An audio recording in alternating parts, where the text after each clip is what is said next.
Good morning, everyone. Welcome back to the Union Podcast, where we are covering the latest news, the latest policy, politics, polling, and advocacy in public education from the perspective of parents and educators. I'm Carrie Rodriguez. I'm the president of the National Parents Union.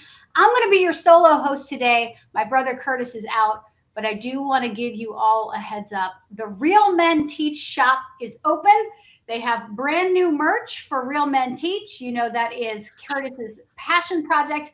And this is going to be a little test to see if my husband actually watches or listens to this podcast, because last night when I was on the plane back from San Antonio, Texas, where we were down marching with some parents to the school board down there, I went on a little Christmas shopping spree for my husband, who is a 5th through 8th grade science teacher. He has been absolutely fiending for some Real Men Teach gear. And Curtis just put the brand new quarter zips in the shop. And I don't know if you know this, and Jennifer, I'm going to introduce you in a minute, but I'm going to give you a little heads up. The kids are talking about the quarter zips. Okay. It's a brand new meme that just came up. They're moving away from Nike Tech. They're moving into their quarter zip era, getting a little dressed up now. And so he's got them in the shop. So, I had to hook him up, because if he is not in front of these 5th through 8th graders looking right on point, they are going to just skewer him for the rest of the year. So we're going to get him a Real Men Teach quarter zip. They are in Curtis's shop, in the Real Men Teach shop. It actually benefits the University of Michigan. So they got the little logo on there, the whole thing, because, Curtis is out there. He is building the pipeline of brand new educators, and he is doing it like literally right in our institutions of higher learning. So shout out to him. We have a lot to cover. And honestly, this has been one of the most consequential weeks for public education and for vulnerable students across this country. I want to jump right in with a couple of quick updates before we bring in our beautiful guest, a wonderful friend of mine, Jennifer Coco from the Center for Learner Equity. But hold on, before we get into it, if you have been under a rock, I don't know how folks who are listening to this podcast who care about public education are not aware, but maybe you were on vacation. If you were, earlier this week, Secretary McMahon quietly signed 6 interagency agreements that would shift key functions of the U.S. Department of Education to 5 different agencies. Let me break this down quickly. Earlier this week, McMahon signing those interagency agreements that would move potentially major programs, monitoring, audits, reporting, now spread across multiple agencies, including the Department of Labor, including the Department of Health and Human Services, including the Department of State. There are some key functions that for now might be staying in ed, special education functions at this point, not moving, although we have all been waiting with bated breath to see what's going to happen there. OSEP staying at ed, but functions that actually monitor compliance and distribute some of the funding are now at risk. So we've got to watch this closely. Civil rights enforcement, OCR remaining at ed, but key enforcement powers being shifted elsewhere. And we know we've been watching the reduction in force, the RIF that a lot of people have been talking about. Are there actually people in OCR? I don't know. Does anyone know? As a parent advocate who uses OCR on a regular basis to file complaints on behalf of parents seeking justice, kind of feels like we're screaming into the void right now. We're not getting a lot of information back, so who knows? But as of now, formally, they are in ed. Funding grants and oversight. Schools and states could potentially be facing delays, disruptions, which is going to end up directly impacting students, especially those with disabilities. And accountability. This is another thing that we're not really sure, and I'm not even sure if Secretary McMahon is really sure what is going to happen, but we are very worried that enforcement is going to become weaker when these functions are outside of ed. This is definitely going to end up leaving some gaps in protections, and something that we got to get into. So the big picture, this is not just about paperwork. This could potentially slow down funding. It could weaken oversight, confusing families, educators. And I have to be honest with you, I just spent the week on the road, just screeched back in here to Massachusetts late last night, and I was with state chiefs across the country, red states and blue states, who were looking at me in conversations saying, yeah, we're not happy with this. We're not interested in this. This is more chaos. And frankly, a lot of them are still recovering from the traumatic experience that we saw in July when we were playing fast and loose with the $7 billion in funding that, at the very last minute, the Trump administration had decided that they were, I don't know, maybe going to release, not release. And it took a lot of effort and pressure on the behalf of advocates to really make that happen, and governors, to be honest with you. I do want to highlight, we at the National Parents Union just put up a very important blog post that is actually talking directly about what this impact looks like in our communities. And this powerful piece by Jillian Rainingbird, who is a member of the Chippewa Cree tribe from the Rocky Boy Reservation. She's also one of our board members at the National Parents Union. That's up there. And it really breaks down why Native families that now seeing some of their programming being pushed off to the Department of the Interior, why that is so problematic from their perspective. And this is just one of the groups, that is going to be directly impacted by this sudden shift. Because, what we don't realize is that this is not just, shifting funding or oversight from one department to the other. It's about who we can trust to actually provide that oversight. And from her perspective, Native children have never been safe in the Department of Interior's hands, because this is an agency that has been responsible for the federal boarding school era, an era that was designed to erase Native identity. It was an agency that oversaw the loss of more than 90 million acres of Native land under the Dawes Act. And this is an agency that even today has to be forced to pay royalty interest that's owed to Native nations like Rocky Boy.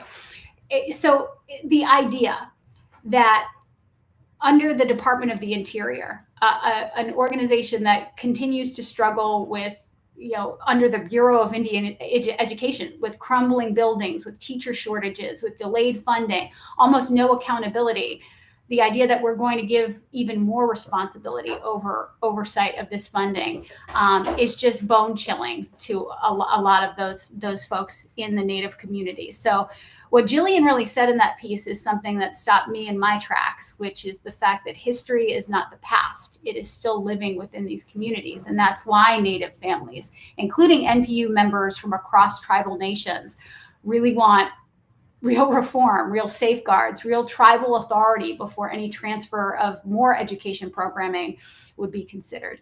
So again, these are some of the direct impacts that so many different communities across the country right now are really struggling with, in seeing a lot of these callous kind of, really rapid decision making, just kind of throwing things to different departments. It's just causing chaos. It's causing a lot of anxiety, a lot of fear, and a lot of mistrust.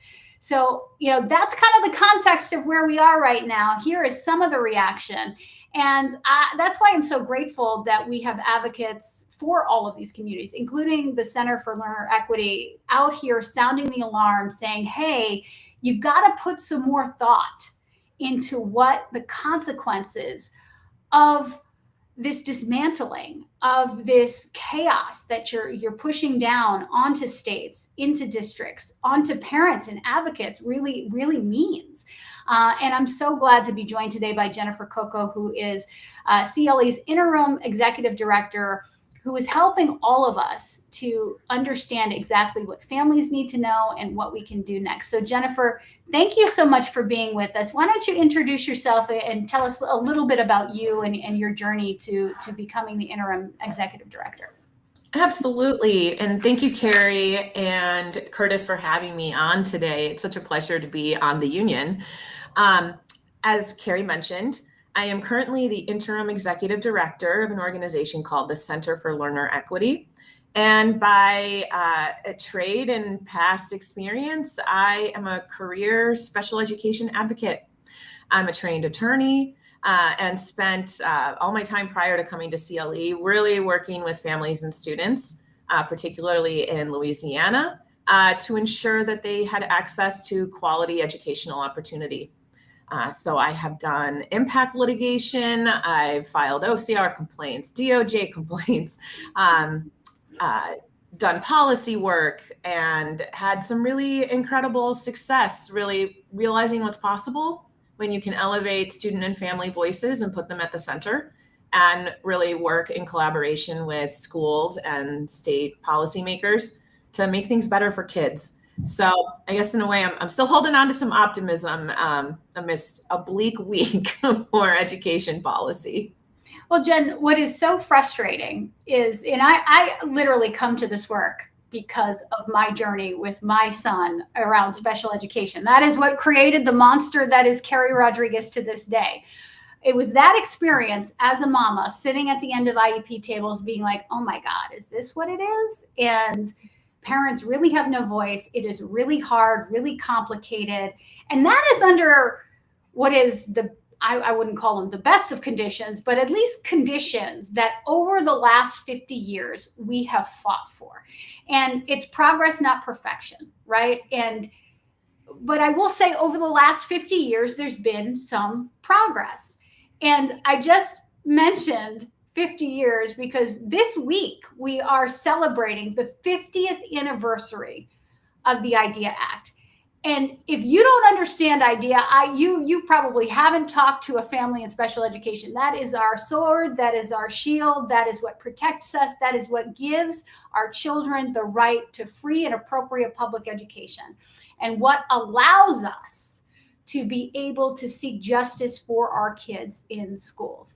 And I got to be honest with you, when I first came into this work, Jen, I had no idea about IDEA. I had no idea about FAPE. I was just like, oh, I'm signing my kid up for school and we're going to get this evaluation that they want. Like once they evaluate them, they're going to say what he needs and they're just going to give it to him, right? Not so fast, right? So let's break it down. 50 years ago, it was parents, it was families, it was communities who had to stand up to fight for our rights. Because although on the books, we have this beautiful law, just having a law doesn't mean anything if you don't actually have enforcement. So let's talk about what happened 50 years. What was like life 50 years ago as we embarked on this journey? Oh my goodness. It was really, really bleak if you were a child with a disability or perceived to have a disability, or frankly, just a kid who learned differently.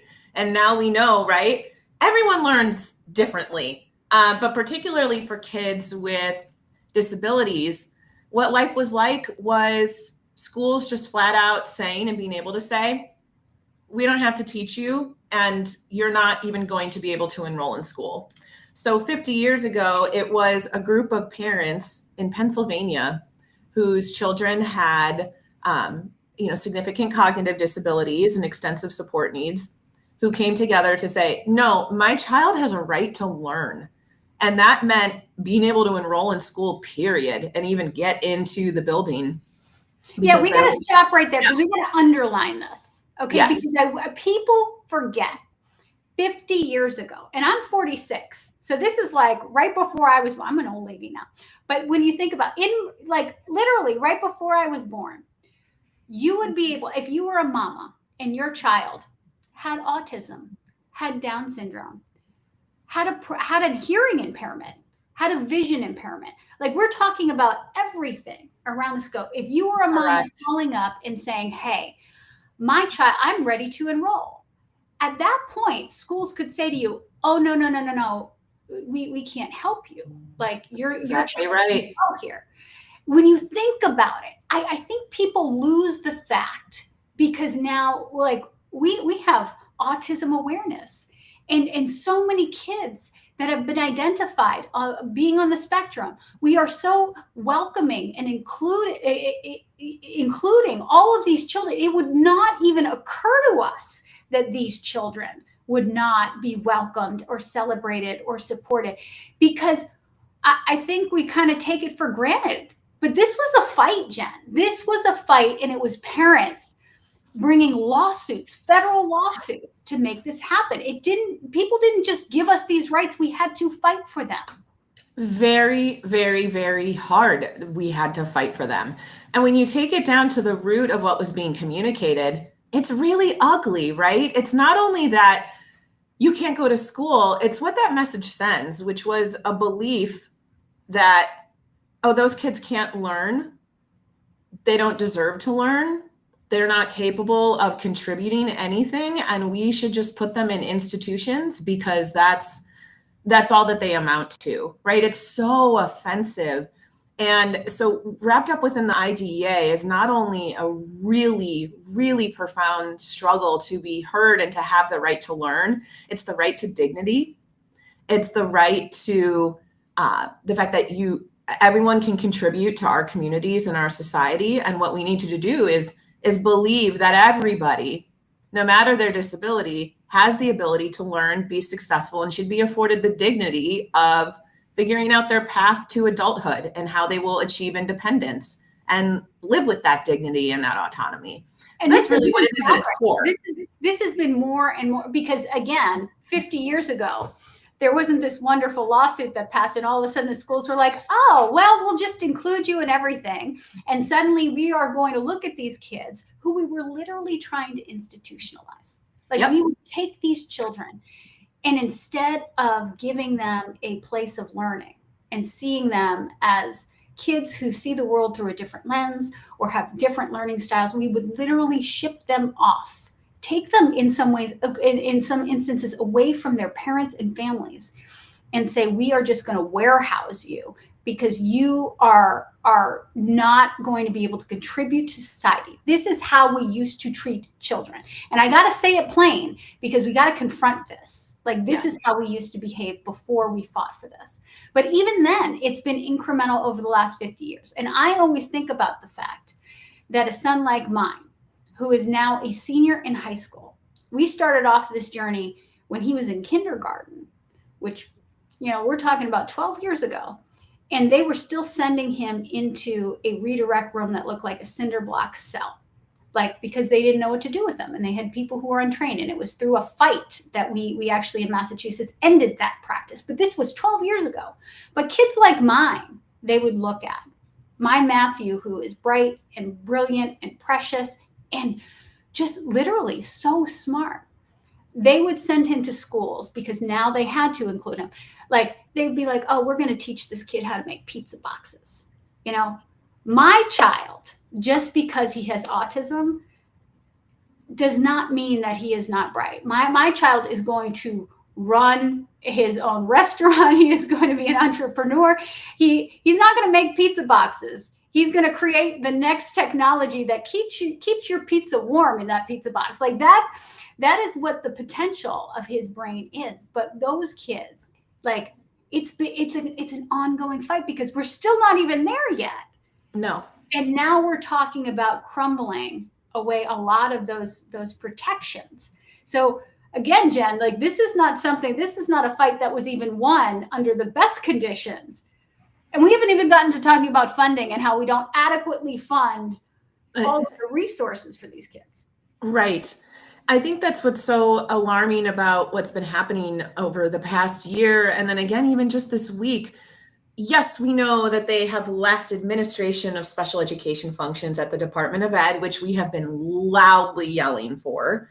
But I'm not declaring victory because still what's happened, they have removed all aspects of how we administer all the other components of K-12 education, and they've moved them to the Department of Labor. And we understand they're still likely to do an interagency agreement that moves special education oversight and functions to the Department of Health and Human Services. So it didn't happen this week, but we're assuming and acting, and we should all continue to keep up the level of outrage that it will likely happen, and we still don't like it. And I think it's also important to remember, going back to, yes, we won this really incredible, important law 50 years ago. But for the past 50 years, it's been a constant struggle to ensure that they're not just words on paper in a book or in a drawer, that the promise written on paper is realized by all 8 million kids with disabilities that we know are in our public schools today. And we know for far too many, they're not getting the full benefit of the promise. And that struggle will continue. But what doesn't help is that instead of doing things that would expedite and ensure we were going to deliver on the promise of a free, appropriate public education to all 8 million kids, instead what we're doing is dismantling and breaking the bottom line foundation of what federal oversight and accountability looks like, and the federal supports that gave states some hope of fixing their problems and doing it better. And we're breaking stuff that's going to take years to fully understand the impact and rebuild. So let's get into this piece, because you hear the naysayers saying, all right, Carrie, okay, Jen, we hear you, we get it, but what's the big deal, right? Like, it's just moving from one bureaucracy to another, from the Department of Ed to, I don't know, potentially Health and Human Services. Like, what do you care? I mean, did they used to run special ed and HHS before? And what's the difference? It's just moving paper from another place. Like, what's all the fuss about? Like, what are you guys really complaining about? And what people don't understand are the specialized functions that exist within the Department of Education, and what the difference is between medicalizing kids and educating kids. So I want to give you the floor to talk a little bit about that, and to explain why it is so problematic that we are not going to have this particular avenue that we fought so hard for. Absolutely. There's legal reasons for it, but let's start with the morals and the values-based ones. Students with disabilities are students first. And we approach every kid with a disability with a presumption that they can learn in the general education environment and that they can learn on grade level standards. And yes, we do work our way backwards from there to think about, well, what is the least restrictive environment? What would be the most appropriate place for that student to be successful? But we always start with a presumption that it's general ed and ask ourselves, well, why couldn't they do the same work their peers are doing? Or how could we modify that work for their peers? And the message that's being sent by thinking about moving it to Health and Human Services is that it feels like it's flipping that presumption on its face about the message it's sending, which is, no, what you really need are doctors and health services. Like, you don't actually really need to learn. That really feels like the message it's sending. And for anyone who has worked and parents who have lived at the intersection of navigating special education, you know, and you learn really quickly, there's a completely different set of terminology and underlying specialization. What it takes to do occupational therapy in an academic setting is different than occupational therapy in a clinical setting. They speak different languages, they speak in different systems. The assessment that you get at school, you got to redo the assessment in the clinical setting, right? I'm living this right now with my 4-year-old son who, And we can break this down. Like, if you are a special education parent, like, this totally makes sense to you. So if you're not, and we're just putting you on, listen up. Because when you go and you take a child to the pediatrician and you are going through that evaluation, even the evaluation itself, the recommendation that you get from a doctor, because you got to get that diagnosis if you're going to have a medical IEP or have literally that is the reason that the school is going to be utilizing to access additional services. You have to have a diagnosis from a doctor. But even that diagnosis that you get, when you read it, most of the time what it says is, like, this child has been identified with this diagnosis. Let's use anxiety, for instance. We'll say, like, you should provide the accommodations in an educational setting that would help a child with this particular diagnosis. It doesn't list out a lot of the times what those recommendations are, especially if you go to a pediatrician. They are experts in health and how your body works, not in how to educate a child. Exactly. That you take that to the educators who are experts in that, and that they say, okay, this is a child with a medical diagnosis. We are experts. We know how to deal with that in an educational setting, and we're going to give them these accommodations and put together that individual education plan so that they can access free and appropriate public education. That's how this Exactly. Right? There's the clinical treatment for, oh, you have anxiety. We can look at these prescriptions, or we can engage in this type of therapy. But then it's like, okay, now I'm a kid with anxiety at school. What does that mean for how I learn?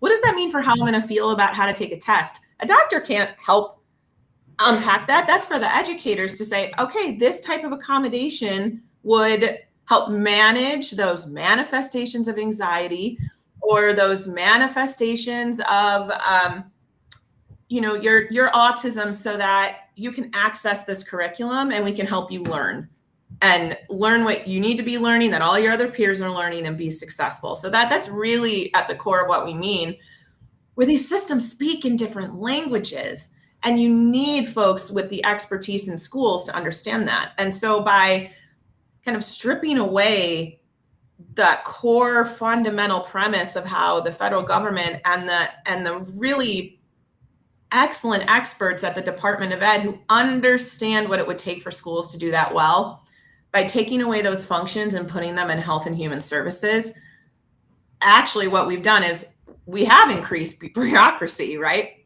Now, what, your special ed director is supposed to report to a completely different federal agency than the rest of their colleagues. And so we're actually duplicating the number of agencies that folks are supposed to report to. Those agencies are going to speak in different languages and have different expectations. So fundamentally, we have actually made things profoundly more difficult for your average school leader, your average, superintendent to understand how to navigate. The other, concerns that we have are just, again, the message that it's sending about who deserves to learn and what's the purpose of your education. What we heard loud and clear earlier this week from Secretary McMahon, I believe she said, well, the real purpose of education is to work. And that's why we're moving it to the Department of Labor.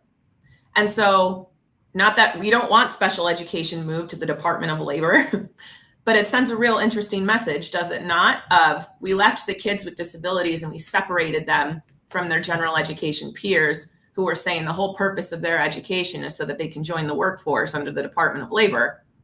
And we've left the kids with disabilities out of that. And I got to tell you, that scares the hell out of me, because the idea that people don't understand what our children are capable of. Will children with special needs be viewed through a different lens in the Department of Labor by people who don't have this expertise and don't understand that kids with autism don't need to be making pizza boxes? They can be cybersecurity experts because of their intense ability to focus and their attention to detail, all of these things, wonderful things that we know and we have learned. Instead, they're going to be identified and tracked into, this is a job that you are capable of doing, and here is one that you are not. Like, I don't even just worry about for my own child and what's going to happen there. I worry about what we lose as a society because of the brilliance that we have already lost by looking at a lot of these kids who are brilliant and capable, but just aren't given access to opportunity because of these lenses that we view them in historically. And the idea that we're going to lose so much more of that as a world. I mean, we could miss out on the cure for cancer for a kid who just is absolutely fascinated by that, but has been identified as being on the spectrum and won't get access to an opportunity to become that scientist that we need. Absolutely.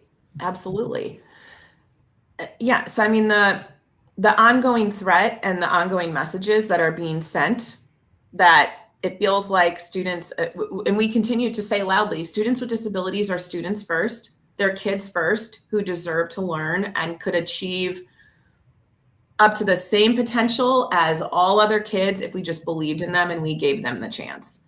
And we have to continue to be very loud and vocal about that. And the irony that we're coming on the 50th anniversary of the IDEA, I think it's really important to continue to be very loud and saying this law is deeply important. It has real meaning, but the second that you start to disinvest from any aspect of how it's implemented, has a direct and immediate threat to kids on the ground, to teachers on the ground. It will impact them immediately. It is impacting them immediately. And we have to keep up the pressure. We cannot lose faith and concede and think, well, it's happened and let's get with the new world order. No, we have to continue fighting for why this matters and for saying all education programs should be administered in one place by folks who understand teaching and learning and how kids learn, and keep it all together in one place. I got to say, Jen, you know what? I hate this for us as a community in the special ed community, but I'm also very confident because you know what? They picked the right ones. Because listen, I've been in parent advocacy for a long time now. And I come from this community. This special education community is the one that taught me, that took me under their wing, that showed me the ropes as just an individual parent trying to advocate for my own kid. But I have learned at their feet. And if you're going to pick a fight, man, you're going to pick a fight with special education? Oh, hell no. Because there is no more fired up, determined, like pit bulls with a stake, man. You are not going to get us off. And we're not only going to not take no for an answer. We don't even take yes for an answer. Once we get to that yes, we are ready to take on the next fight. And so what I find very interesting about this is question number one of Secretary McMahon, when she was being confirmed before the United States Senate, coming from our friend, Bill Cassidy. And I'm not saying that sarcastically. Bill Cassidy is a dyslexia dad. He has been a good friend of the special education community. I got to have a great conversation with him this week to reaffirm his commitment to our children and his passion around special education. His number one question, because advocates were literally in his office minutes before the hearing. And he had us in the hearing because he knows how important this issue is and their advocacy is. Number one question was calling her on the carpet saying, what are you going to do to make sure that you protect these kids, that you make sure that the enforcement of IDEA is top of mind, to get her on the record in terms of what her vision was going to be for the department and set expectation. And so it's my full expectation that the special education community, the mamas that lead this fight, whether they are dyslexia mamas, autism mamas, Down syndrome mamas, who, I mean, again, when we all come together, there's nothing that we can't do because we are forged in fire. I have every expectation that they are going to be loud and roaring, and they're already doing it. I mean, you just had a webinar, a Come to Jesus town hall with everybody. You got everybody in the room. Tell us about what happened on that moment, that town hall, when you brought everybody together. Yeah, absolutely. You know, we held a town hall, as Carrie mentioned, 2 weeks ago, when we understood that, no, they are quite serious about breaking up the Department of Ed and separating the education of kids with disabilities from all the other programming, which they still functionally have done. We held a town hall and we had 1,300 parents, educators, advocates present and engaged to understand what the threat was and to take action. So we still have a toolkit available that I would encourage everyone to go and find. It's open sourced right now on the web to give you some concrete actions of what you should be doing. And those actions haven't changed this week. They still remain the same. And what are some of those things that folks need to be doing right now? One of the most important things when it comes to Congress, right now, a whole bunch of stuff has happened this week with no plans, no transparency. We don't even know how many staff are being moved where, how many staff are left.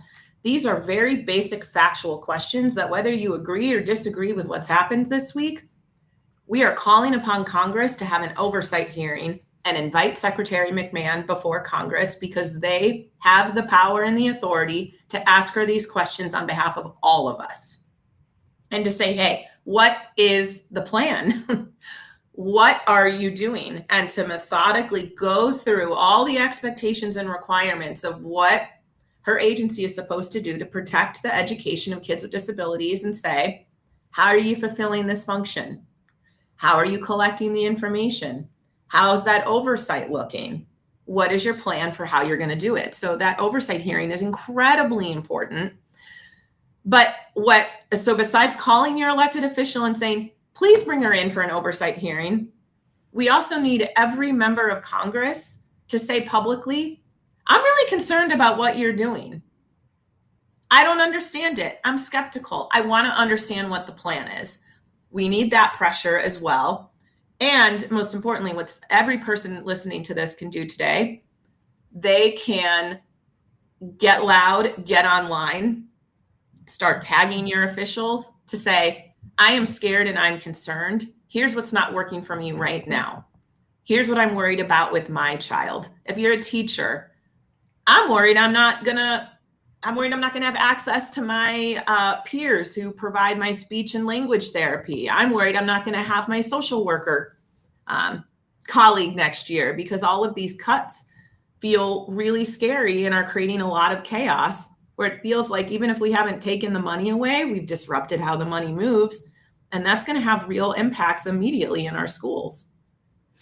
The other thing that I want to suggest to people too, I want to see governors writing letters to President Trump, to Secretary McMahon, to say, I'm sorry, what are we doing here? And that comes with putting pressure on your governor. So again, you might be listening to this podcast and saying, oh man, this seems like a lot. You know your member of Congress. You're going to see them. We're coming up on Thanksgiving week. They're going to be back home. During the holiday season, they love to be back in the district. You need to be raising holy hell. You need to be, when you see them in the grocery store and they're picking up the cranberry sauce, say, excuse me, Mr. Congressman, I need to remind you that this is not okay. And it is your job. It is literally your job to be demanding answers to these questions. And I also want to say, if they decide to move forward with this, don't lose hope, because it was parents, it was families, it was advocates who came together and we took legal action. And don't think we won't do it again, because I promise you, that is not a threat. It is a promise. And this is something that we are not going to let go without a fight. And we are bound together, and we are determined to make sure that we protect our kids. So do not lose hope. Please connect with the Center for Learner Equity. You know that you can reach the National Parents Union, and we're the right ones. We are ready to stand up and fight, and we will come and help walk you through this. If you have a group of mamas out there saying, oh my gosh, this is crazy, what can we do? There is help. There are toolkits, there are information, there are legal resources. We'll hold your hand and walk you through this. But if you're concerned and you're fired up, we need you to take action. So don't say, oh, well, I'm mad, but I'm not really sure what to do. This is go time. This is time to stand up and fight. So, absolutely. Jen, I'm so grateful to have you this week, and I hope that you'll come back. We need updates on this. Keep us posted. Yes. Put us to work. Tell us what we need to do, because this is our moment to stand up and show them what we're really made of. And we're made of strong stuff over here. That's what it takes to be a mama of a child with unique learning specialties and a unique view on the world. Because I got to tell you, these kids, they are. It's to me, it's not even a disability. It's a blessing. It's a different lens. And these are precious, wonderful kids that have a lot to offer our society. We're going to stand up and we're going to fight for them. That's right. Their disability can be a superpower if we believe in them and we set them up to take that lens that they have, where they see the world differently, and it's empowered to make the world a better place. And I believe that's true for every single kid, and that we can do this. We got to keep fighting. All right, Jen, thank you so much. The Center for Learner Equity, you can find them everywhere, and they're going to put you to work. National Parents Union will put you to work. And don't forget, Curtis Valentine will be back with us, and he's going to be telling you about everything that's happening with Real Men Teach. So grateful to our friends at the Progressive Policy Institute that are, absolutely having our back and making sure that voices are heard, and that we're having this ongoing weekly conversation, empowering with all of you with what you need to know that is happening in the world of politics and policy around public education. Join us again as we bring you the Union Podcast. Thanks for being with us this week.